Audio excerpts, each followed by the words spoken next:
Hello guys and welcome back to my channel Commerce Wealth में आपका स्वागत है। सर एक छोटा सा क्लिप आप लोगों के लिए लेकर आया है बिकॉज इकोनॉमिक्स का एग्जाम सर पे है। 19 मार्च को हमारे इकोनॉमिक्स का पेपर है। इसी चीज को ध्यान में रखते हुए एक छोटा सा क्लिप लेकर आया सर आप लोग सबके लिए, आप सब प्यारे बच्चों लोग के लिए। न्यूमेरिकल है, इंडियन इकोनॉमी के मोस्टली मैक्रो इकोनॉमी के पॉइंट से इंडियन इकोनॉमी का वीडियो अलग रहेगा। मोस्टली मैक्रो कुछ कुछ क्वेश्चंस इंडियन इकोनॉमी का भी मिलेगा। मैक्रो इकोनॉमिक्स के पॉइंट से मोस्टली क्वेश्चंस लाए हैं सर आपके लिए, जिसको बच्चे लोग इग्नोर करके चलते हैं या अगर वो पढ़ते भी है तो उनको समझ नहीं आता सर इसका आंसर क्या होगा। इसी चीज को ध्यान में रखते हुए एक छोटा सा क्लिप लेकर आए सर, देखना जरूर, बहुत इंपॉर्टेंट क्वेश्चंस है। चलिए स्टार्ट करते हैं। तो सबसे पहले एक क्वेश्चन आपको यहां दिख रहा है। एज पर, ये बहुत फेमस क्वेश्चन है, ध्यान देना, डरना नहीं है, हम आपके साथ हैं, ठीक है। As per the following news publish in Economic Times, मैं मार्क कर दे रहा हूं, एक minute. As per the following news published in Economic Times on 26 December 2021, the Reserve Bank of India has sold, ध्यान देना sir, sold government security of worth 8,710 crore in the secondary market over the last few weeks to drain out excessive liquidity, identify and likely cause the consequence behind this type of action plan of Reserve Bank of India। Sir इसको देखकर डरना नहीं है, बहुत easy Ninja technique बताऊंगा, बहुत easy tips and tricks बताऊंगा जिसके आपका मार्क्स फिक्स रहेंगे। तो देखिए सर, सबसे पहले इससे इतना बड़ा क्वेश्चन को देखकर डरना नहीं है, और भी बहुत सारे वीडियोस आएंगे अप टू 19 मार्च तक, बहुत सारे वीडियो डाल दूंगा जिससे आपका कॉन्सेप्ट क्लियर हो जाएगा। फॉर एग्जांपल, अब यहां पर मैंने पहले भी कराया है, या जो ऑफलाइन स्टूडेंट्स रेगुलर क्लासेस की उनको समझ में आ रहा होगा, जो इरेगुलर थे या जो नहीं हमारे स्टूडेंट, उन लोग के लिए भी वीडियो ला रहा हूं। सर यहां पर सबसे पहले क्या है, आरबीआई सोल्ड गवर्नमेंट सिक्योरिटी, ठीक है sir. RBI government security, RBI जो है वो गवर्नमेंट सिक्योरिटी को सोल्ड कर दिया। तो मैंने बता चुका था ये मनी बैंकिंग से रिलेटेबल क्वेश्चंस है। उसमें दो कंडीशन था, इन्फ्लेशन एंड डिफ्लेशन। मैंने बता चुका था इन्फ्लेशन में सब बढ़ेगा एंड डिफ्लेशन में सब घटेगा। सिर्फ इन्फ्लेशन में RBI open market operation, that is open market operation क्या करेगा, वो सेल करेगा इन case of inflation, and in case of deflation वो परचेज करेगा। तो सर यहां पर आरबीआई क्या कर रहा है, मैं फिर से दिखा रहा हूं, यहां पर आरबीआई क्या कर रहा है सर, सोल्ड कर रहा है, सिक्योरिटी को सोल्ड कर रहा। तो किसके बारे में बात कर रहा है sir, in case of inflation. हो गया हमारा आंसर, किसके बारे में बात कर रहा है, इन्फ्लेशन के बारे में। तो what will be the likely cause, ये देखने का डरने का नहीं है सर, आपके नोट्स में मैंने जितना पढ़ा है वो इनफ है। क्या बोला sir, RBI sold the government security, sold किसके कंडीशन में आता है, इन्फ्लेशन की कंडीशन में। तो बोलना स्टार्ट करेंगे, same answer. Open market operation refers to the process of buying and selling of securities on behalf of government by RBI, ठीक है। So in case of inflation, RBI, the central bank, that is RBI, will start selling securities to the commercial bank. As a result, it will soak the entire liquidity of commercial bank. On the other hand, less amount of fund will be left over in the economy, consequently which decreases the consumption and investment expenditure, and this is how the situation of inflation is controlled or corrected। हो गया sir answer खत्म। इतना बड़ा answer को देखकर डरना नहीं है कि सर उसका आंसर क्या होगा, सर क्या लिखे, मैंने सब पढ़ा है और आप लोग भी सबने पढ़ा है, ठीक है सर। होप आपको क्लियर हो रहा होगा। देखो मैं बिना सिस्टम के हिसाब से मैं क्वेश्चंस को ला दिया हूं बिकॉज वो अरेंज करने का टाइम नहीं था। अभी जो जो क्वेश्चंस है वो मैं कंटिन्यूअसली कराते जा रहा हूं। सर ये मनी बैंकिंग का क्वेश्चन है, इस तरह का क्वेश्चन बहुत बार पूछा गया है, ठीक है सर। आगे बढ़ते हैं। अब एक क्वेश्चन आता है सर आपका ये वाला, बहुत फेमस क्वेश्चन है और बहुत बार पूछा जाता है। सर ये आपका नेशनल इनकम से रिलेटेबल है, और मैंने हर बार बोला है, जो लोग ने नहीं सुना है मैं बता दे रहा हूं कि कभी भी इस तरह का क्वेश्चन आता है सर, मैं हमेशा प्रेफर करता हूं नीचे वाले क्वेश्चन को पहले पढ़ना, ठीक है सर। नीचे वाले क्वेश्चन को पढ़ोगे ज्यादा बेटरमेंट आपके लिए होगा। देखते sir, the management of oil refinery claims that its contribution for GDP welfare reflects its welfare impact on the economy, defend और refute this argument with respect to GDP as welfare measure of economy. तो sir मैंने हमारे national income वाले जो sheet था उसमें clearly एक question था, due to increase in GDP does it leads to welfare, GDP के बढ़ने से वेलफेयर होता है क्या, सर नहीं होता है। इसके पीछे 5 पॉइंट था, ठीक है सर, इसके पीछे 5 पॉइंट था। अब 5 पॉइंट क्या था, distribution of income, change in price, non monetary exchange, externality, मैं फिर से बता रहा हूं, and high growth of population. मैं फिर से बता रहा हूं, distribution of income, change in price, non monetary exchange, externality and high growth of population, ये 5 पॉइंट। अब सबसे पहले ये 5 में से कौन से पॉइंट यहां पर मेंशन होगा ये देखना जरूरी है। अब इसके हिसाब से कहानी पढ़ते हैं, बिकॉज हमारा नीचे क्वेश्चन में क्लियर हो गया सर ये क्वेश्चन किससे पूछ रहा है, due to increase in GDP does it leads to welfare और नॉट। अब क्वेश्चन पढ़ते हैं। A large oil refinery located in coastal city has been major contributor to the local economy for the years. It provides employment, thousands, contributes significantly to the GDP through its production activity and generates substantial revenue for the government through tax duties. However, it has also been criticized its environmental impact. Particular मतलब बहुत ज्यादा employment लाया, development कराया, but environmental concern हो रहा है इसके चक्कर में due to water pollution caused by operations. Management argues that refineries contribution to GDP demonstrates its role in economic welfare. Sir ये बोल चुका है, अब मैं फिर से बता रहा हूं, जो लोग को याद है वेल एंड गुड, जिसको याद नहीं है मैं फिर से बता रहा हूं कि due to increase in GDP does it leads to welfare में 5 पॉइंट था। सबसे पहले distribution of income, change in price, non monetary exchange, externality and high growth of population. Sir distribute अगर मैं पहले भी बहुत बार बता चुका हूं, एक बार फिर से बता रहा हूं, थोड़ा जल्दी बताऊंगा बिकॉज अब बोर्ड्स का टाइम आ गया है और सबको ऑलमोस्ट पता है। डिस्ट्रीब्यूशन ऑफ इनकम में क्या था, वो किसको डिनोट करता था, inequalities of income and wealth को डिनोट करता था। चेंज इन प्राइस इन्फ्लेशन को डिनोट करता था। नॉन मॉनेटरी एक्सचेंज हम सब जानते हैं किचनिंग गार्डनिंग को डिनोट करता था। अब आता है सर आपका externality and high growth of population. Sir यहां पर किसका आंसर होगा, एक्सटर्नलिटी। भी क्यों होगा sir, because these are the harms और benefit caused by the individual without paying any extra charge और पेनल्टी। आप देख सकते हो ये एनवायरमेंट को पल्यूट कर रहा है विदाउट पेइंग एनी पेनल्टी और एक्स्ट्रा चार्ज। एक्सटर्नलिटी दो तरह का होता है, positive and negative externality. Positive externality यहाँ पे नहीं है बिकॉज एनवायरमेंट को पल्यूट कर रहा है, तो it is talking about negative externality. तो क्या लिखेंगे कि oil refinery claims to the do not leads to due to increase in GDP it does not leads to welfare, या oil refinery does not leads to welfare of economy because it lies under externality. What is externality? These are the harms or benefit caused by the individual without paying any extra charge or penalty, and in this condition it is talking about negative externality such as smoke which is coming out from the factory and oil refinery है sir. oil refinery से oil तो extract कर रहे हैं but it pollutes the water body। तो ये किसके बारे में बोल रहा है सर, negative externality के बारे में बोल रहा है। ठीक है सर, होप आपको क्लियर हो रहा होगा। ओके सर, आगे बढ़ते हैं। इस तरह का क्वेश्चन आपसे बोर्ड एग्जाम में पूछा जा सकता है, तो देखकर डरना नहीं है, आप पूरा क्वेश्चन पढ़ना। ठीक है, पहले नीचे पढ़ लेना, नीचे पढ़ने के बाद एक छोटा सा चीज आपको मिल जाएगा, हिंट, जीडीपी वेलफेयर। मतलब तुरंत समझ जाने का सर ये जीडीपी वेलफेयर को लेकर बोल रहा है, that is due to increase in GDP does it leads to welfare और नॉट। ठीक है सर, वो 5 पॉइंट आपको याद करना है, जरूरी नहीं है कि हर बार वो 5 पॉइंट हो, आपको पढ़ना है, आपको समझ आ जाएगा। होप सो आपको क्लियर हो रहा होगा। 5 पॉइंट था, distribution of income, change in price, non monetary exchange, externality and high growth of population. ये किसको डिनोट किया, नेगेटिव एक्सटर्नलिटी को। ठीक है सर, आगे बढ़ते हैं। अब अगेन एक क्वेश्चन मुझे अलग मिला तो मैंने एक साथ डाल दिया। जैसे ये जो इंडियन इकोनॉमिक्स का क्वेश्चन है, ये वाला, ये 4th नंबर आपको करना नहीं है, सिर्फ 3rd नंबर में बता रहा हूं। The given statement is, आपको देखकर डरना नहीं है, मैं बता रहा हूं, आप जो पढ़े उसी से क्वेश्चंस आएंगे। The given statement is quite appropriate with reference to casualization of labor in India. This is because following disadvantage of casualization of workforce. Sir, disadvantage मैंने कहीं नहीं पढ़ा, वो किसके बारे में बात कर रहा है, casualization of workforce। सबसे पहले आप लिखो what is casualization of workforce। So casualization of workforce refers to the process of shifting of self-employed and hired worker to casual wage worker। ठीक है, because the bulk of workforce are found in rural area, they are not because working they are not able to get full employment opportunity, but they are not able to get employment opportunity outside agriculture sector, they are working as a disguised unemployment only for the namesake। ये हो गया casualization।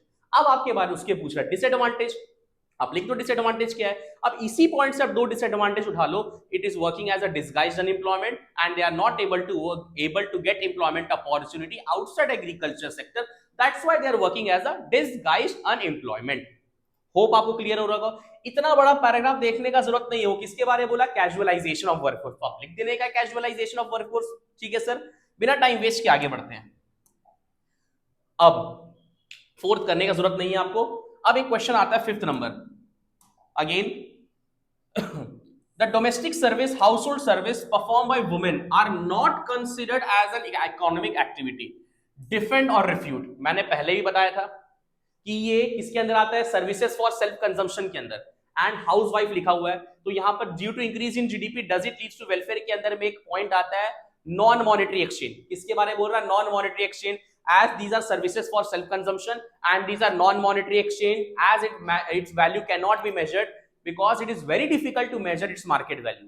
ठीक है, women doing kitchening, gardening, it is very difficult to measure its market value because these are non market transaction, वो non market transaction होता है, so these are non market transaction, as it is very difficult to measure its market value, that's why domestic services performed by a woman are not considered as an economic activity because these are services for self consumption। हम लोग ने precautions भी पढ़ा है, services for self consumption services for self consumption are not included in national income।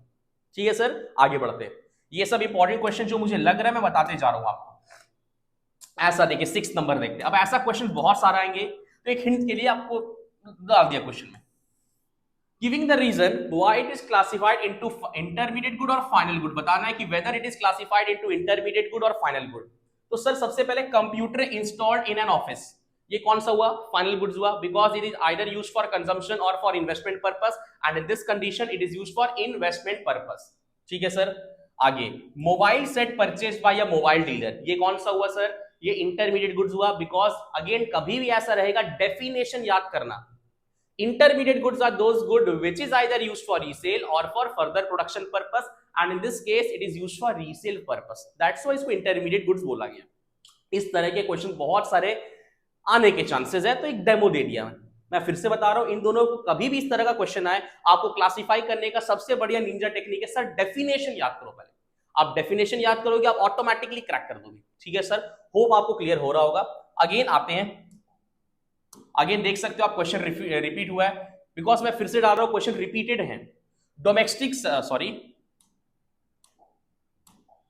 Domestic services of household service perform by a women are not considered as an economic activity. मैंने just बताया these are services for self consumption and it will not be included in national income because it is very difficult to measure its market value। ठीक है sir, again अच्छा ये 2 बार repeat हो गया ना, okay sir आगे बढ़ते हैं। अब ये 9th नंबर आप देख सकते हो, सॉरी वो 2 बार रिपीट हो गया, ये भी बहुत बार पूछा जा रहा है, मैंने सैंपल में देखा, कंपोनेंट्स ऑफ एनएफआई, बिकॉज आप सब पढ़ लोगे, ये छोटा मोटा चीज छोड़ दोगे। कंपोनेंट्स ऑफ एनएफआई कितना, 3 होता है, net compensation of employ, net retained earning, net income from property, देख लेना। अब अगेन एक बहुत फेमस क्वेश्चन आने वाला है 10th नंबर। अब ये 10th नंबर में क्या है सर, आप देख लो, government incurs expenditure on popularising yoga among the masses, analyse its impact, impact बताना है सर, ठीक है इंपैक्ट बताना है। अब इसका इंपैक्ट क्या होने वाला है सर, ये देखते हैं। अब अगेन मैंने बता चुका था, ये जीडीपी वेलफेयर बोल चुका है, अगेन जीडीपी वेलफेयर में 5 पॉइंट आता है, distribution of income, change in price, non monetary exchange, externality and high growth of population. ठीक है सर, अब आप खुद बताओ, गवर्नमेंट बहुत ज्यादा एक्सपेंडिचर खर्च कर रहा है ऑन पॉपुलराइजिंग योगा, कहां गया सर योगा, हाँ योगा पे खर्च कर रहा है, तो क्या ये वेलफेयर होगा, 110% वेलफेयर होगा, बिकॉज पीपल हेल्दी हो रहा है, प्रोडक्टिविटी बढ़ रहा है, लाइफ एक्सपेक्टेंसी बढ़ रहा है। So yes, government incurs expenditure to popularize yoga among the masses, it leads to welfare of economy because it makes people healthy, increases life expectancy, make them fit, increases the production and productivity। ठीक है sir, hope आपको clear हो रहा होगा। ये again से दूसरा question है, due to increase in GDP does it leads to welfare वाला, एक मैंने बताया, ठीक है सर, वो आपका ऑयल रिफाइनरी वाला, ठीक है, ये एक बताया योगा वाला, एक अनदर आने वाला है क्वेश्चन, उसको भी देख लो आप। अब अगेन ये वाला, ये भी बहुत ज्यादा फेमस क्वेश्चन है, रिपीटेड क्वेश्चन है। अगेन नीचे से पढ़ेंगे sir, examine the difference between GDP inclusion between Miss Smith's activity at home and her catering business, discuss the reason behind the difference and elaborate on how it reflects the limitation of GDP welfare. Sir मैंने पहले ही बताया sir, GDP welfare बोला मतलब again 5 point में से कोई point होगा, that's it, distribution of income, change in price, non monetary exchange, externality and high growth of population. ठीक है सर, यही 5 पॉइंट में से होगा। अब इसको देखते हैं और बताते हैं इसमें कौन सा पॉइंट ये डिनोट कर रहा है। The city of Econo Town, the local government has been analysing the impact of informal sector activities in the economy. For instance, mister Smith as a housewife, ध्यान देना सर ये housewife है, spends that time on cooking, meals for our family at home which is not included in GDP. वो बता चुका है कि it is not included in GDP. However when she starts a catering business, वो housewife थी but वो catering business start कर दी है, provide cooking service on various clients for payment, her income is included in GDP. This change the highlights how different activities are treated in national income. बताना है sir, बहुत ज्यादा clear हो रहा होगा, सॉरी बहुत ज्यादा क्लियर हो रहा होगा आपको। ठीक है सर, थोड़ी तबीयत खराब है, पसीना आप देख रहे हो।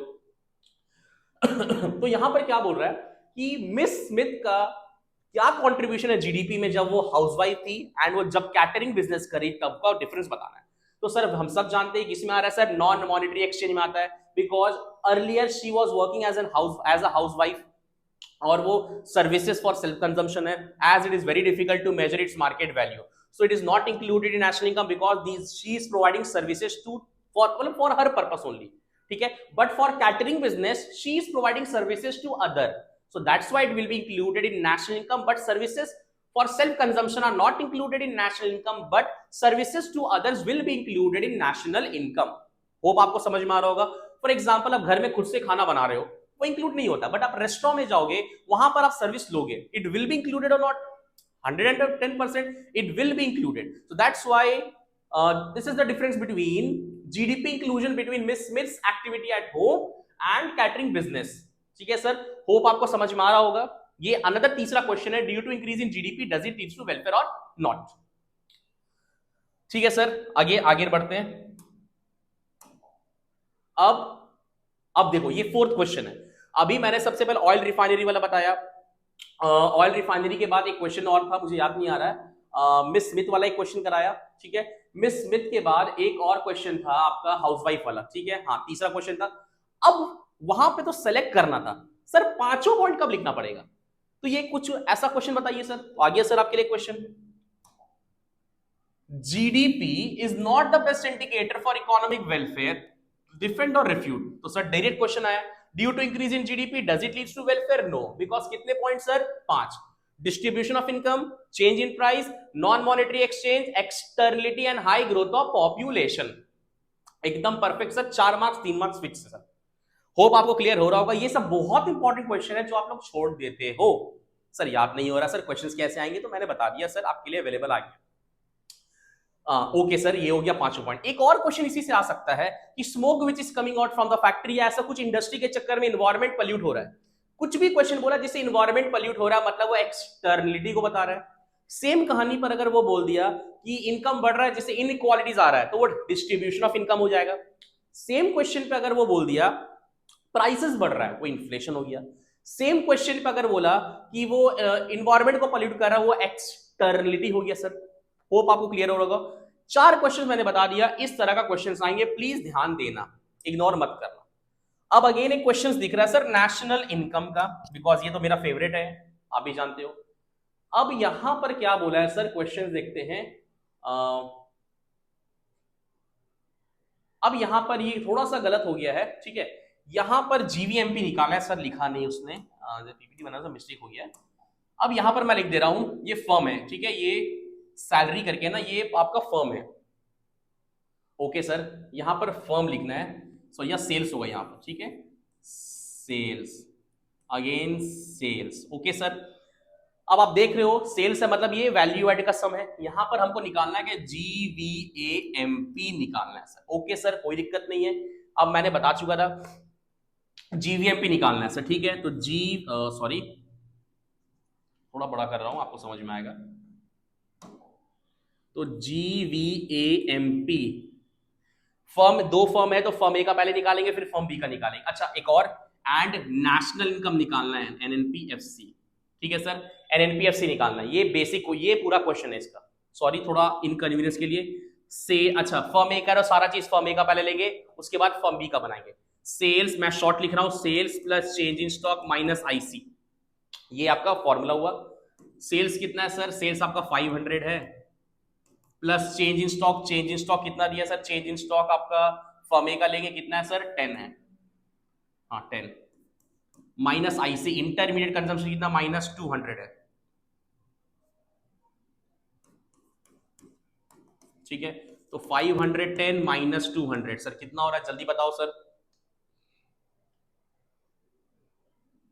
कितना हुआ सर आपका 510 माइनस 200 310, तो ये 310 हो गया। अगेन सॉरी रुपीस को लिखना मैंडेटरी है, ये हो गया। सेम चीज फर्म बी का निकालेंगे, GVAMP, ठीक है, GVMP equals to sales plus change in stock minus IC। Again firm B का सारा सेल्स करेंगे। फर्म बी का सेल्स कितना है सर, फर्म बी का 600 है, 600 plus change in stock firm B का लेंगे सर कितना है -10 एंड IC इंटरमीडिएट कंजम्पशन कितना है सर 300 है। सॉल्व करते 600 -10 -300 that is 600 -310 that is 2 rupees 290 crore, ठीक है सर 290 करोड़ आ रहा है। अब ये दोनों को ऐड कर देंगे तो 310 मैं यहां कर दे रहा हूं, जगह नहीं है सॉरी, तो फर्म ए प्लस फर्म बी कितना होगा 310 प्लस 290 इक्वल्स टू 600 आ रहा है, ये आपका 600 आ रहा है। ये दोनों फर्म का निकल गया। अब आपको नेशनल इनकम निकालना है सर। नेशनल इनकम मतलब होता है NNPFC होता है, मैं यहां कर दे रहा हूं सर, प्लीज थोड़ा सा कोऑपरेट कर लेना आप, ठीक है। नेशनल इनकम निकालना है तो मैं बता चुका हूं, जो नेशनल इनकम को NNPFC बोलते हैं, जो निकालना है लेफ्ट हैंड साइड NNPFC, और जो दिया right hand side that is GDPMP, क्योंकि हम लोग GVMP को GDPMP भी बोलते हैं सर। होप आपको क्लियर हो रहा होगा, ठीक है सर। बनाते हैं अब आगे ग्रॉस नेट जानने के लिए सर क्या करेंगे, माइनस डेप्रीसिएशन, ठीक है। डोमेस्टिक से नेशनल जानने के लिए प्लस NFIA। मैं बता रहा हूं आपको चेक कर लेना पहले, आप पहले चेक कर लेना कि वेदर NFIA इज गिवन और नॉट। प्रोडक्ट सेम है। MP से FC जाने के लिए माइनस NIT, ठीक है। GDPMP आपका 600 आया।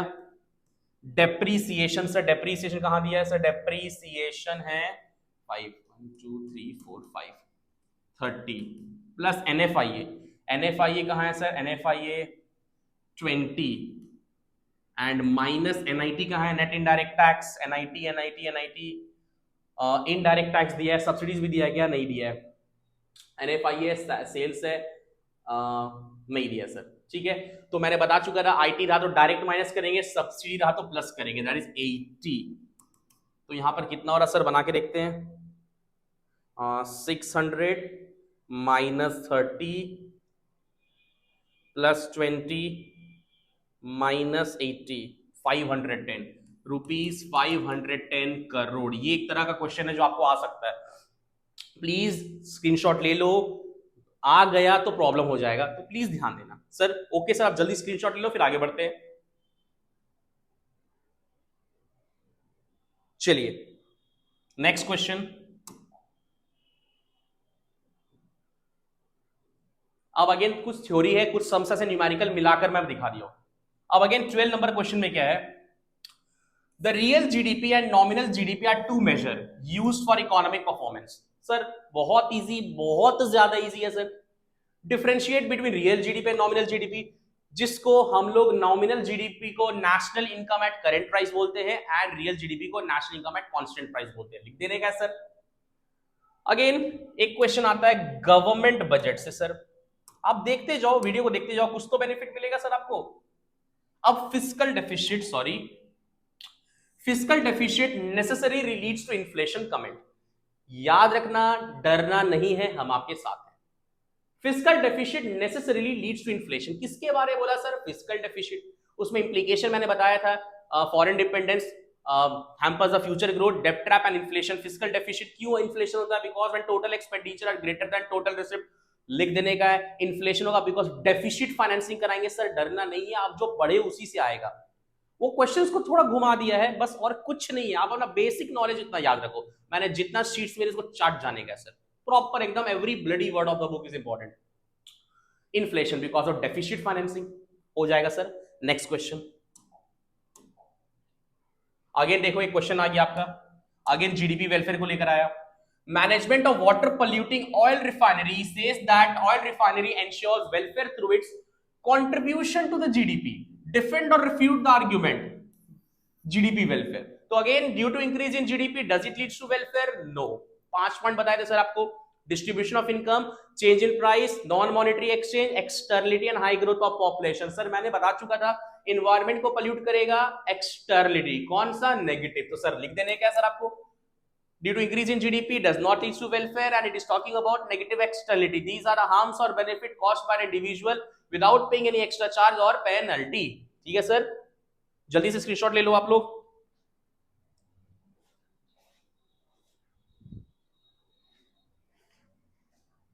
चलो अब अगेन ये क्वेश्चन हो गया। अब अगेन एक क्वेश्चन आता है, अगेन सेम क्वेश्चन। देखो ये बहुत बार रिपीट हुआ, दैट्स व्हाई ये बार बार मैंने डाल दिया। GDP is not the best indicator, welfare, give reason. Sir हम बता चुके हैं, 5 है, distribution of income, change in price, non monetary exchange, externality and high growth of population. लिख देने का सर। सर्कुलर फ्लो तो बेसिक वाला है, सर्कुलर फ्लो ऑफ इनकम आ गया, लिख देंगे sir. It refers to generation of income through production, distribution and finally circulation of income from household to firm in a form of consumption expenditure. 3 phase होता है, production, distribution, disposition and graph and explanation. Done. Again एक question है, benefits of green revolution. मैंने बता चुका था benefits of green revolution क्या क्या था। Surplus productivity, rise in area under cultivation, shift from subsistence farming to commercial farming, self sufficiency of food grain. ये सिर्फ वीडियो आपको गाइड करने के लिए है, एजुकेशन मैंने मतलब डिटेल वीडियोस नहीं है, बस ये बेसिक बता रहा है क्वेश्चन कैसे आ सकते हैं। ठीक है सर, आगे। Amisha works as on her family farm and neither paid on cash nor form of grain. वो अपने फार्म में काम कर रही है, उसको ना तो कोई कैश मिल रहा ना तो कोई ग्रेन मिल रहा। Can be she categorized as a worker? So she cannot be categorized as a worker because worker is a person who is busy in some production activity and she is working as an own farm field on land. So that's why she is not considered as a worker. ठीक है sir, ये Indian economy का था। Again यहां पर आए real GDP, देख सकते हो real GDP differs from nominal GDP. In light of above given statement, explain the difference between real and nominal. Sir difference गलत मत लिखना, बस अपने दिमाग में रखना। National income at current price को नॉमिनल जीडीपी बोलते हैं, कांस्टेंट प्राइस को रियल जीडीपी लिख देने का है। It refers to the money value of final goods, पहले नॉमिनल का मैं बता रहा हूं एंड रियल का। It refers to the money value of final goods and services produced by normal resident of country at current year price, and it refers to the money value of final goods and service produced by normal resident of country at base year price. ठीक है, it is not a good tool for measurement of economic growth, it is a good tool for measurement of economic growth, it is not a good tool for measurement of national income, it is a good tool for measurement of national income, it is affected due to price and quantity, it is not affected it is affected due to price and quantity, it is affected due to quantity only, it is known as national income at current price and national income at constant price. 4 marks, 3 marks fix। चलिए sir आगे। Again एक question आता है आपका, देखिए money banking से बहुत बार आया और ये मेरा फेवरेट है sir. As per the following published in Economic Times, the Reserve Bank of India, again same question है, फिर से रिपीट हुआ, sold the government security। Government security को बेच रहा है, मतलब sold मतलब इन्फ्लेशन एंड परचेज मतलब deflation. In case of inflation बोल रहा सर।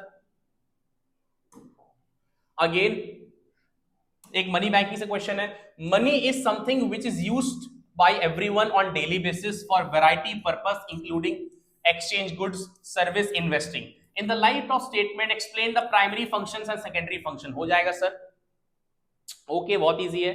आगे बढ़ते हैं। Medium of exchange, measure of value, store of value, standard of deferred payment. ठीक है सर, प्राइमरी सेकेंडरी लिख देने का मैंने पढ़ाया था। अब आता है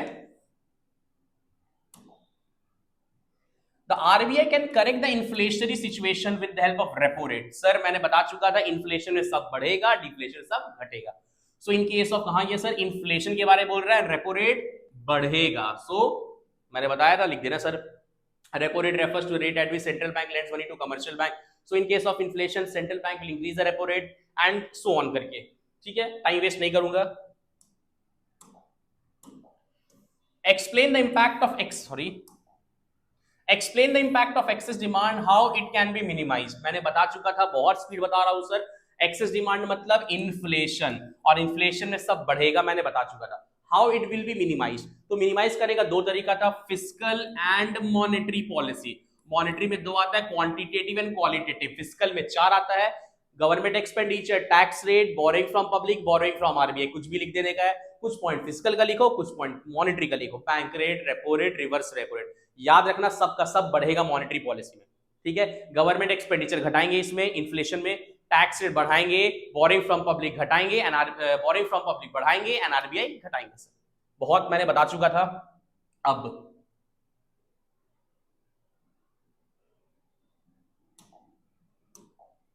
अब एक क्वेश्चन है, ध्यान देना। द सेंट्रल बैंक, ये न्यूमेरिकल टाइप है, the central bank of India decided to reduce CRR from 5 to 4%, stimulate the economic growth. This change is expected to affect the banking sector's lending capacity. Based on the given text, common understanding, explain how reduction in CRR impacts the total credit creation. CRR में change आने के कारण credit के creation में क्या change आता है ये बताना है। If initial deposit is 20,000, CRR is 5 to 4% हो चुका है। Assuming initial deposit 20,000, सॉरी 20,000 है सर, न्यूमेरिकल है। मैंने आदित्य सर ने बताया, कुछ समझ में नहीं आया, जो दिया है गिवन। चलिए सर स्टार्ट करते हैं।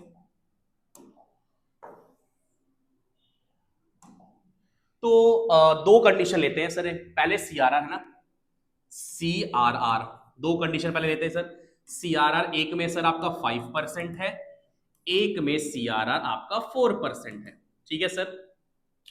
सीआरआर 5% मतलब 0.5 हो जाएगा 5/100, यहां पर 0.4 हो जाएगा, ठीक है सर। अब इनिशियल डिपॉजिट, मैं शॉर्ट लिख रहा हूं, प्लीज माइंड ना करें, कोई शॉर्टकट यूज नहीं करेगा। 20,000, यहां पर भी इनिशियल डिपॉजिट ₹20,000, ठीक है सर। टोटल डिपॉजिट निकालना है, तो मैंने बता चुका था टोटल डिपॉजिट का फॉर्मूला क्या होता है, इनिशियल इनटू मनी मल्टीप्लायर। मतलब मनी मल्टीप्लायर निकालना पड़ेगा, money multiplier equals to 1/LRR, मतलब 1/0.5, दैट इज 2, सॉरी 0.5 था, ओके, अच्छा चेंज हो गया, ओके सॉरी। तो यहां पर आपका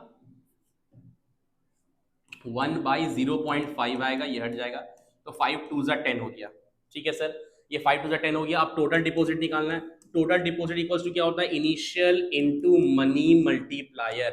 इनिशियल 20,000 है, मनी मल्टीप्लायर 2 है सर, कितना वो 40,000 हो गया आपका, ठीक है सर। यहां पर आपका 40,000 आएगा, ठीक है, ₹40,000 करोड़, ठीक है सर। सेम इसी में भी बनाएंगे, again total deposit equals to initial into money multiplier. तो मनी मल्टीप्लायर पहले निकालना पड़ेगा 1/LRR, that is 1/0.4, that is 10/4, 10/4 2.5 आ गया। Again total deposit equals to initial into money multiplier, that is 20,000 into 2.5, that is ₹50,000 crore. ये आपका आंसर हुआ।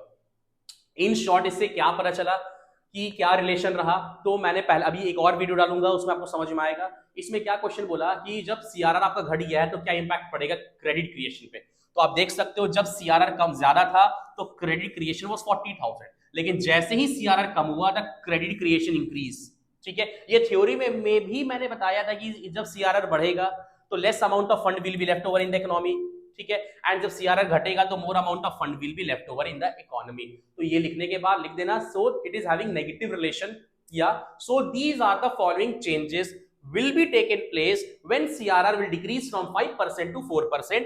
Earlier when the CRR was 5%, credit creation was 40%, and when CRR decreased, then credit creation leads to 50,000, ठीक है sir. 40,000 गलत बोल दिया, sorry, 40,000 and 50,000 आया, ठीक है सर। आगे बढ़ते हैं, प्लीज आप स्क्रीनशॉट ले लो पहले। चलिए सर आगे बढ़ते हैं।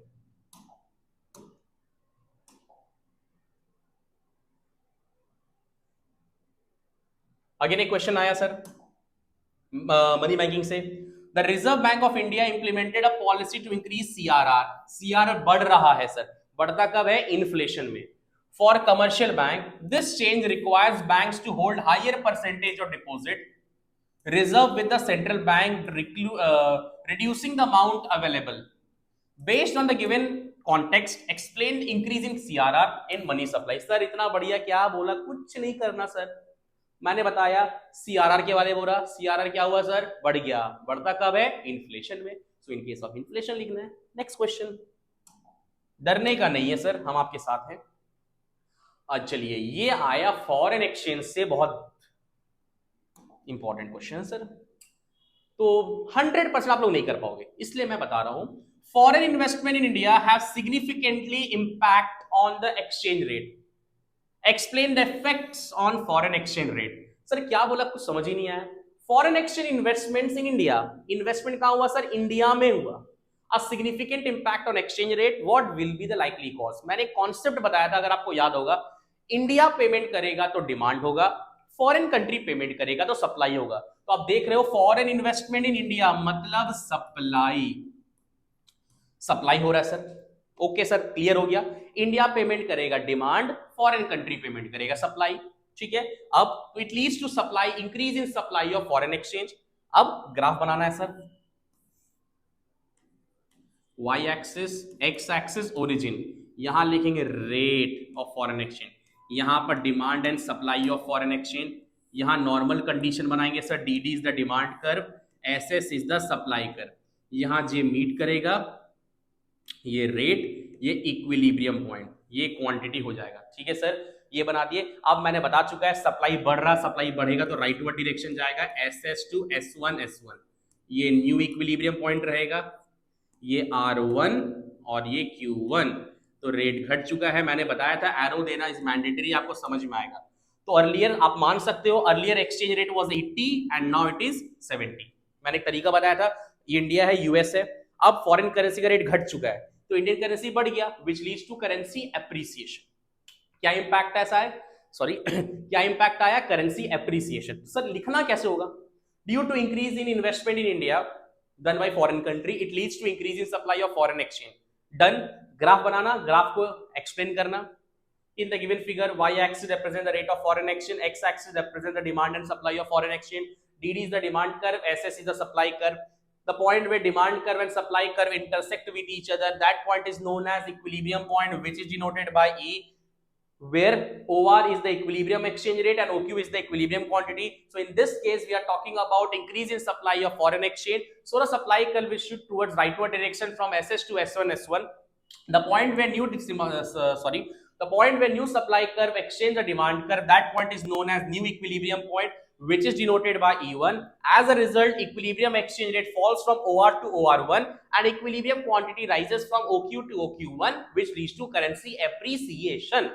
Done sir, 4 marks, 3 marks, 4 marks में क्वेश्चन ही आ रहे हैं, ठीक है सर, ये बहुत इंपॉर्टेंट है। इसी तरीका से यही तरह का क्वेश्चन में हो सकता है आपको बोल दे Indian people visited to foreign country या foreign country people visited to India. Sir देखना क्या आपको, पेमेंट कौन कर रहा, इंडिया पेमेंट करेगा डिमांड, फॉरेन कंट्री पेमेंट करेगा सप्लाई। डिमांड बढ़ा तो करेंसी डेप्रिसिएशन, डिमांड घटा तो करेंसी एप्रिसिएशन, सप्लाई बढ़ा तो करेंसी एप्रिसिएशन, सप्लाई घटा तो करेंसी डेप्रिसिएशन, ठीक है सर। नेक्स्ट,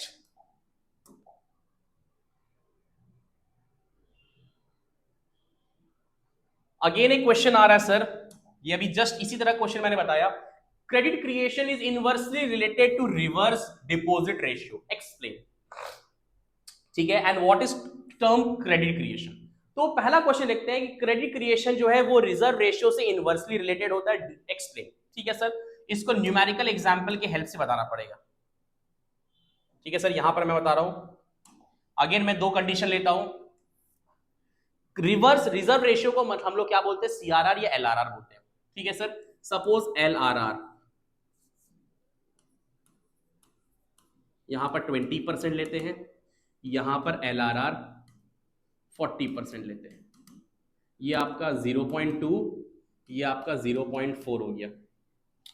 इनिशियल डिपॉजिट आपका मान लो 1000 लेते हैं, बेसिक्स इनिशियल आपका 1000 लेते हैं सर, ठीक है। अब मैंने बता चुका है टोटल डिपॉजिट निकालने का फॉर्मूला होता है इनिशियल इंटू मनी मल्टीप्लायर, तो पहले मनी मल्टीप्लायर निकालेंगे 1/LRR, तो 1/0.2 होगा, दैट इज 5। तो total deposit equals to initial into money multiplier, that is 1000 into 5, that is आपका ₹5000 करोड़, ठीक है सर। सिमिलरली यहां पर बनाते हैं, sorry, money multiplier equals to 1/LRR, that is 1/0.4, that is 2.5, 2.5 आएगा। Again total deposit equals to initial into money multiplier,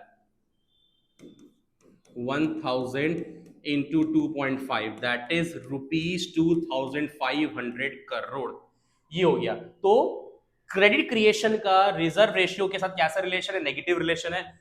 जब आपका रिजर्व रेशियो 0.2 या 2 आपका 20% था, तब आपका क्रेडिट क्रिएशन 5000 था। जैसे ही आपका एलआरआर या रिजर्व रेशियो बढ़ गया, आपका टोटल डिपॉजिट या क्रेडिट क्रिएशन कम हो गया। तो कैसा रिलेशन हुआ sir? Negative relation. This can be explain with the help of following example. आ सकता है सर एग्जाम में, मैंने बता दिया। नेक्स्ट, अगर आपको स्क्रीनशॉट लेना आप ले सकते हो। चलिए sir next, again national income का क्वेश्चन आ रहा है।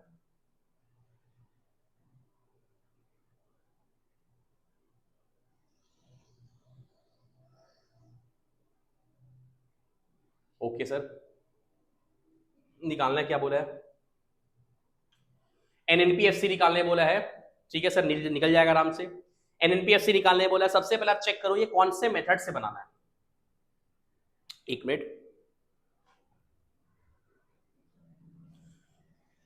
पानी पी ले रहा हूं।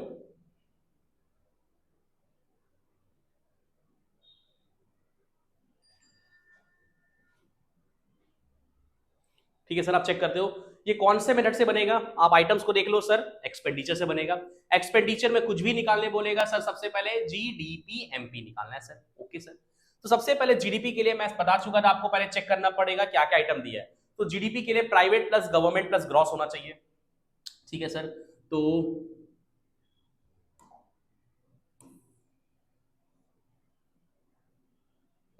चल,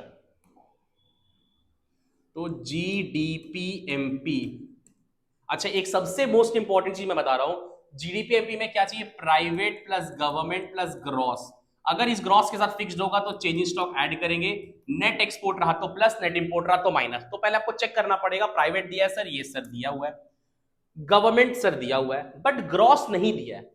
बट ग्रॉस के बदले में क्या क्या आइटम है? बिजनेस फिक्स्ड इन्वेस्टमेंट है, तीन आता है, business fixed investment, residential and public investment. Residential नहीं है बट पब्लिक इन्वेस्टमेंट है सर, ऐड तो कर देंगे। बट यहां पर ये इंपॉर्टेंट क्वेश्चन क्यों बन जा रहा है? बिकॉज यहां ग्रॉस नहीं है। तो ये जी को ग्रॉस कौन बनाता है? यही वाला ग्रॉस। बट अगर वो ग्रॉस नहीं है तो वो क्या कहलाएगा? नेट। तो जिस क्वेश्चन में ग्रॉस नहीं रहेगा वहां पर जीडीपी को एनडीपी मानेंगे, और अगर उसमें फिक्स्ड हुआ तो चेंज स्टॉक ऐड करेंगे सर। ठीक है सर, बनाते हैं। तो N D P M P equals to private government plus business fixed investment plus public investment plus change in stock. ना तो नेट एक्सपोर्ट है ना तो नेट इंपोर्ट है, लेकिन एक्सेस ऑफ एक्सपोर्ट रहता है तो प्लस करते हैं, और एक्सेस ऑफ इंपोर्ट रहता है तो माइनस करते हैं। क्या दिया सर? एक्सेस ऑफ इंपोर्ट, तो माइनस इंपोर्ट कर देंगे सर। ठीक है, प्राइव 1200 दिया हुआ है, 1200। गवर्नमेंट कितना है सर? गवर्नमेंट 500 है। ठीक है, गवर्नमेंट 500 है। बिजनेस है आपका 800, पब्लिक है आपका 70। चेंज इन स्टॉक कहां है सर? चेंज इन इन्वेंट्री है आपका -50। और नेट इंपोर्ट कहां है सर? नेट इंपोर्ट आपका 100। 1200 प्लस 500 प्लस 800 प्लस 70 -50 -100, कितना हो रहा सर? देखते हैं।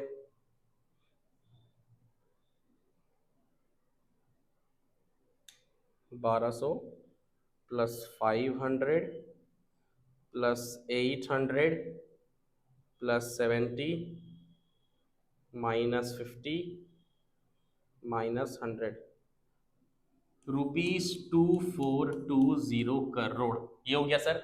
अब एनएनपीएफसी निकालना है, मैंने बता दिया, जो निकालना है लेफ्ट हैंड साइड एंड जो दिया right hand side, and right to left move करेंगे सर। ठीक है सर, यहां पर बना देते हैं। तो निकालना है कि एनएनपीएफसी एन, सॉरी दूसरे कलर लेता हूं,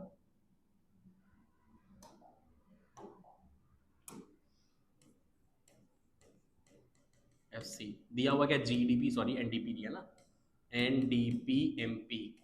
ठीक है सर, नेट नेट सेम है, डोमेस्टिक से नेशनल जाएगा प्लस NFIA होगा, प्रोडक्ट प्रोडक्ट सेम है, MPCFC माइनस NIT, तो 2420 प्लस NFIA।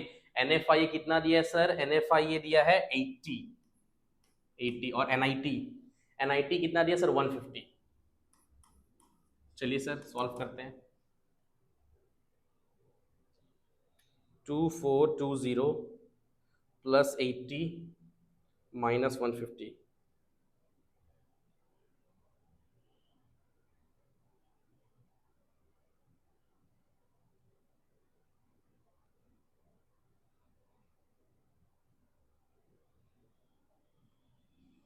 ₹2350 करोड़। ये हो गया आपका क्वेश्चन। ठीक है, जल्दी से स्क्रीनशॉट ले लो फिर आगे बढ़ते हैं सर।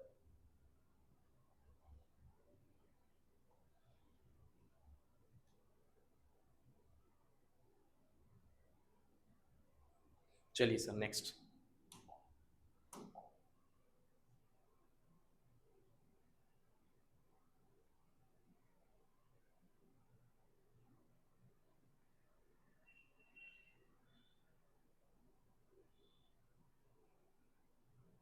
अगेन एक क्वेश्चन है सर आपका, NNP-MP निकालना है सर। ठीक है सर निकालते हैं, अगेन कुछ ना कुछ तो इंपॉर्टेंट होगा तभी मैंने डाला है। NNP-MP निकालना सर, यही सॉल्व करते हैं, it would be better for you all. NNP-MP निकालना है, आप आइटम देख के बता सकते हो ये कौन से मेथड से निकलेगा सर? एक्सपेंडिचर मेथड से। एक्सपेंडिचर में कुछ भी निकालने बोलेगा, सबसे पहले GDP-MP चेक करेंगे सर, प्राइवेट तो दिया है, गवर्नमेंट भी दिया है, ग्रॉस भी दिया है। ठीक है, फिक्स है क्या? नहीं है सर, तो चेंज स्टॉक ऐड नहीं करेंगे। नेट एक्सपोर्ट रहा तो प्लस, नेट इंपोर्ट रहा तो माइनस। चलिए सर कुछ तो अलग होगा। GDP-MP, सॉरी बहुत ज्यादा अच्छा हैंडराइटिंग हो गया।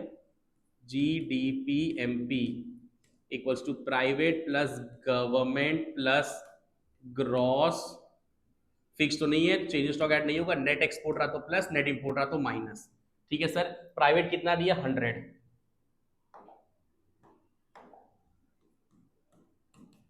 गवर्नमेंट कितना दिया सर? गवर्नमेंट 20, ग्रॉस कितना है sir? Gross gross gross 30, net export कितना है सर? -10। तो आपका हो गया 150 माइनस 10 140, ₹140 करोड़। ठीक है सर, क्रॉस चेक करना जरूरी है। आगे अब निकालना कि आपको NNP-MP निकालना है, जो निकालना है लेफ्ट हैंड साइड, सॉरी जो निकालना है लेफ्ट हैंड साइड NNP-MP, और जो दिया राइट हैंड साइड क्या दिया सर? GDP-MP। ग्रॉस से नेट जाएंगे माइनस डेप्रीसिएशन, डोमेस्टिक से national plus NFIA, product product same है, MP-MP सेम है, तो 140 हो गया सर। द प्रॉब्लम यहां पर क्या है sir? Depreciation not given. But अगर डेप्रीसिएशन नहीं है और अगर रिक्वायरमेंट है तो डेफिनेटली रिक्वायरमेंट होगा तो फुलफिल करना तो होगा और निकलेगा तो जरूर। देखते हैं सर कैसे निकलेगा। तो एक आइटम दिया है ग्रॉस डोमेस्टिक, सॉरी गलत बोल दिया, gross national disposable income and net national disposable income.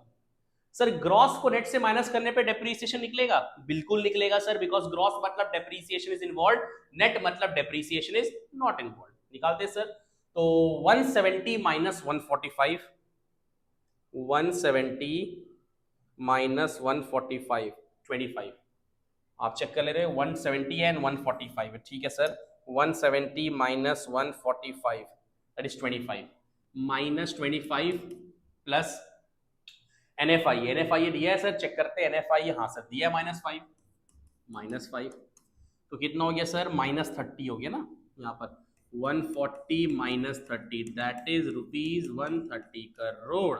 हो गया इंपॉर्टेंट। सर इंपॉर्टेंट क्या था सर? सर ये इंपॉर्टेंट था डेप्रीसिएशन के पॉइंट से, मतलब जब डेप्रीसिएशन नहीं रहेगा, ऐसे डेप्रीसिएशन का 3 नाम होता है। डेप्रीसिएशन तो होता ही है, consumption of fixed capital, replacement of fixed capital and current replacement cost. ठीक है सर, मेन क्या था? डेप्रीसिएशन निकालना था। ग्रॉस नेशनल डिस्पोजेबल इनकम दिया है, नेट नेशनल डिस्पोजेबल इनकम से माइनस करेंगे, डेप्रीसिएशन आ जाएगा सर। स्क्रीनशॉट ले लो, आगे बढ़ते हैं। चलिए sir next.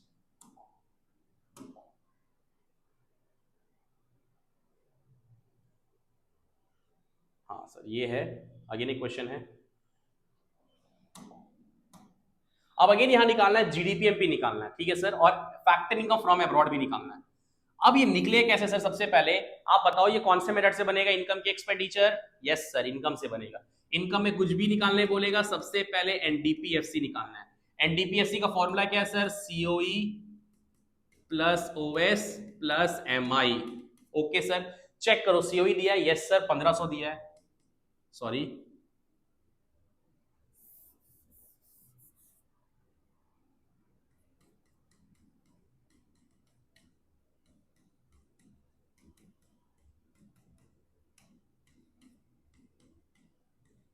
Plus OS.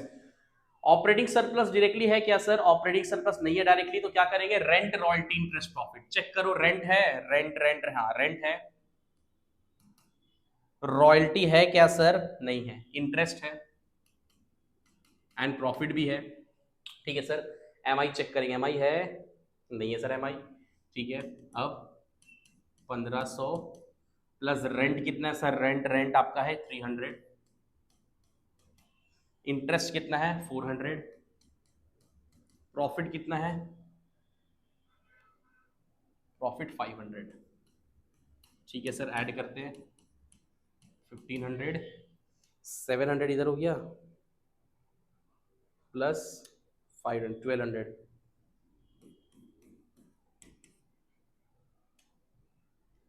₹2700 crore, ठीक है सर, ये आ गया। अब आपको निकालना है जीडीपीएमपी सर, निकालते हैं जीडीपीएमपी। जो निकालना है लेफ्ट हैंड साइड, और जो दिया है right hand side, right to left move करेंगे। नेट से gross plus depreciation, domestic domestic same है, प्रोडक्ट प्रोडक्ट सेम है, एफसीसीएमपी प्लस एनआईटी, ठीक है 2700। अब मेन सर इसमें प्रॉब्लम क्या है? डेप्रीसिएशन अगेन नहीं है सर, तो अगेन आप चेक कर रहे हो कोई, यहां पर ग्रॉस फिक्स्ड कैपिटल फॉर्मेशन है and net domestic capital formation है। सर ग्रॉस से नेट माइनस करेंगे तो आ तो जाएगा सर? नहीं आएगा। क्यों? बिकॉज ये ग्रॉस फिक्स्ड है, और मैंने बता चुका था कि जब फिक्स्ड रहेगा तो चेंज स्टॉक ऐड करेंगे। मतलब जब gross fixed capital, because simple सा बात है कि डेप्रीशिएशन कब निकलेगा? जब वो सिमिलर होता, मतलब वो ग्रॉस डोमेस्टिक कैपिटल फॉर्मेशन होता और नेट डोमेस्टिक कैपिटल फॉर्मेशन होता। बट यहां इंस्टेड ऑफ डोमेस्टिक वो फिक्स दिया हुआ है, तो मैंने बता चुका था जब भी फिक्स रहेगा चेंज स्टॉक ऐड करेंगे। तो 700 प्लस 50 करेंगे तो 750 हो जाएगा। तो यहां मैं करके दिखा रहा हूं, 750 माइनस 650 दैट इज 100। तो डेप्रीशिएशन कितना हुआ सर? आपका 100 हो गया। एनआईटी कितना दिया सर? 250, 250 दिया है। अब ऐड करते हैं sir, 2700 plus 100 plus 250 that is 3050 rupees, 3050 crore हो गया सर। ये एक आपका निकल गया जीडीपीएमपी। अब आपको निकालना है factor income from abroad. Again ये भी निकल जाएगा सर। कैसे निकलेगा? अब उसके बदले में जीएनपीएफसी तो दिया है ना सर। अब आपका मन, आप जीडीपी, आप जीएनपीएफसी को इधर लिखो या डीपीएफसी को लिखो, योर विश, ठीक है। तो किसको लिखना चाह रहे हो सर? एनडीपीएफसी लिखते हैं। एनडीपीएफसी इक्वल्स टू जीएनपीएफसी, ग्रॉस से नेट माइनस डेप्रीसिएशन, नेशनल से domestic minus, sorry minus NFIA, product product same है, एमसीएफसी सेम है, ठीक है। तो 3050, डेप्रीसिएशन 100 था, ठीक है सर। एक बार चेक कर रहा हूँ, मुझे लग रहा कुछ मिसिंग है। जीएनपीएफसी है ना? जीएनपीएफसी, ओके सर। एनडीपीएफसी, ठीक है, ओके परफेक्ट है सर। अब एनएफआई में क्या होता है? फ्रॉम -2 करते हैं, ठीक है सर। फ्रॉम तो निकालना है, 2 आपको दिया ना, 2 कितना दिया? 120 दिया है। अब बताओ निकलेगा कि नहीं निकलेगा? एनडीपीएफसी कितना है सर? सॉरी, जीएनपीएफसी का अमाउंट कितना है सर? जीएनपीएफसी का वही मुझे लगा कुछ गलत है, 3050। अब निकालते हैं सर।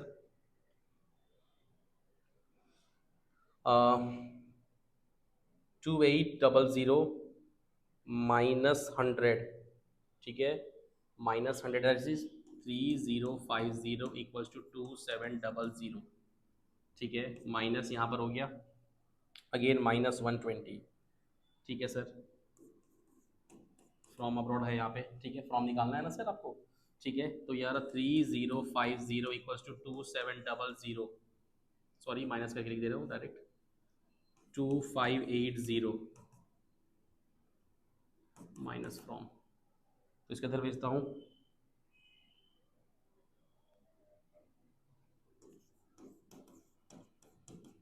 ये हो गया आपका answer 470 factor income from abroad. इस जल्दी से आप लोग स्क्रीनशॉट ले लो, फिर आगे बढ़ते हैं।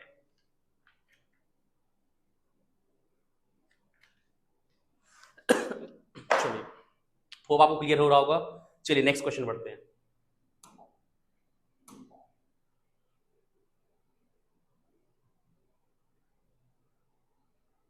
ये तो मैंने बता दिया था, वही सेम फॉर्म ए फॉर्म बी वाला है, सेम क्वेश्चन है सर।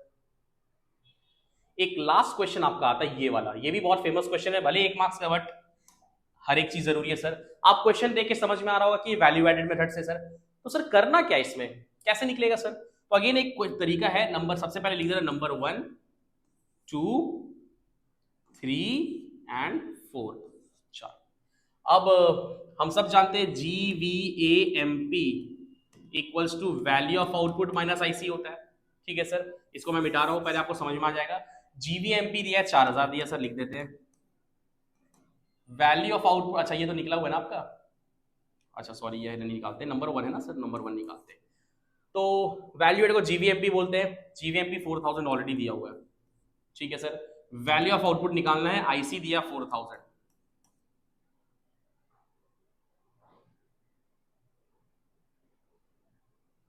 तो सर इसमें कितना होगा आपका, इधर भेज देंगे 4000 है ना सर।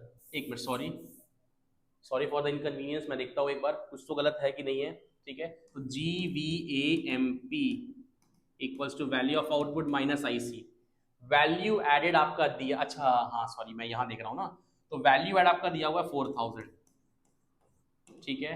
वैल्यू ऑफ आउटपुट निकालना है और आईसी कितना दिया आपका, अगेन 4000 दिया है, ठीक है। तो इधर 4000 प्लस 4000 कितना हुआ सर आपका, 8000 हो गया। तो नंबर 1 आपका 8000 आया सर। नंबर 2 बनाते हैं, आगे लिखते हैं GVAMP equals to value of output minus IC है sir. Again value of output की इसमें नंबर 2 में कौन सा है, ये वाला है।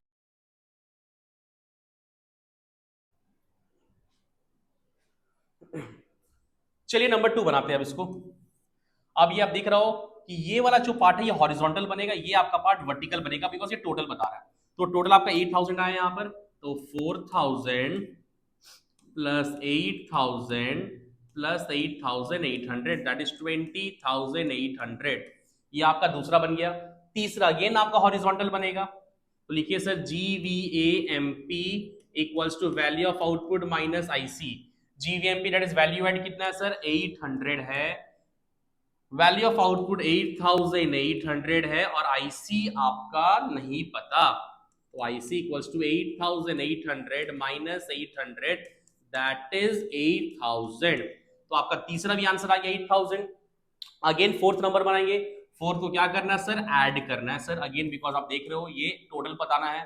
तो अगेन 4000 सॉरी 4000 हो गया, फिर 4000 अगेन 800 दैट इज 8800। ये बहुत फेमस क्वेश्चन है, 1 मार्क्स से पूछा जाएगा, फार्मर वाला, प्लीज आप ध्यान दे देना। ये टोटल निकालना होगा तो टोटल ऐड करेंगे, इस तरह निकालना होगा तो वैल्यू ऐड से बनेगा, दैट इज हॉरिजॉन्टल वे में, ठीक है। मैं फिर से बता रहा हूं, आप देख लो GVAMP equals to value of output minus IC, ये दोनों दिया तो आईसी निकलेगा, अब ये दोनों दिया तो वैल्यू ऑफ आउटपुट निकलेगा, और ये दोनों दिया तो GVAMP निकलेगा सर, ठीक है सर। होप आपको समझ में आ रहा होगा, स्क्रीनशॉट ले लो, ठीक है। सो 19 मार्च के लिए ऑल द वेरी बेस्ट। मेरे पॉइंट ऑफ व्यू से जितना भी क्वेश्चन इंपॉर्टेंट लगा मैंने बता दिया, ये सारा क्वेश्चन बिकॉज ऐसे सारा का सारा इंपॉर्टेंट है, बट ये बहुत ज्यादा इंपॉर्टेंट है जिस पर आपको फुल्ली फोकस करना होगा, ठीक है सर। एक और वीडियो आएगा, उसको आप देख लेना। Till then all the very best for your board exam sir, bye bye.